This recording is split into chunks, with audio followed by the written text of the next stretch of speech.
de nous une source de miséricorde, une source de bon comportement, de rahma, donc pour nous-mêmes et pour les autres, musulmans et non musulmans.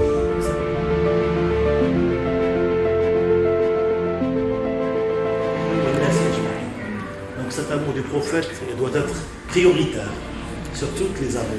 C'est un amour à grands pas, qui met l'équilibre dans lequel donc, il y a l'équilibre de tous les amours, les petits amours. L'amour des enfants, l'amour de la femme, l'amour du travail.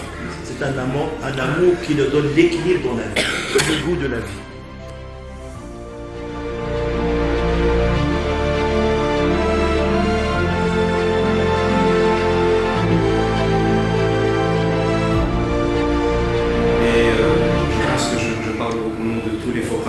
Nous réitérons notre serment envers vous. Vous êtes notre maître, vous le resterez, Inch'Allah, et vous perpétuez la tradition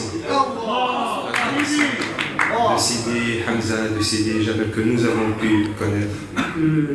Soirée où j'étais à Paris avec Sidi Hamza,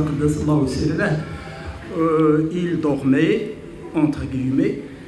Et moi j'étais avec Sidi Mounir dans la cuisine, on parlait. Et puis à un moment donné, c'était vers 3-4 heures du matin, Sidi Mounir voulait partir. Et moi je suis rentré dans la pièce où était Sidi. Et je l'ai retrouvé éveillé. J'ai dit, Sidi, est-ce qu'on ne vous a pas réveillé? Il m'a dit, non. Il m'a dit, avec qui tu parlais?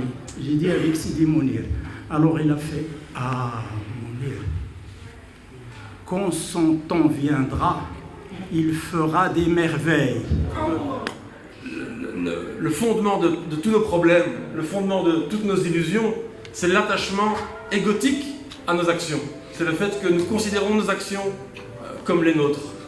Là où la présence et la sagesse mohammedienne nous apprennent qu'il faut tout replacer dans la perspective de l'action divine.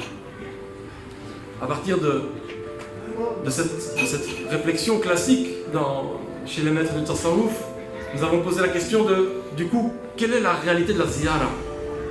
Pourquoi? Parce qu'aujourd'hui, nous avons une ziyara spéciale. C'est pas nous qui allons chez notre maître, c'est notre maître qui vient chez nous. Notre maître fait irruption chez nous. Et par ce geste, exactement, parce que c'est Dieu qui l'a voulu, c'est Dieu qui l'a fait.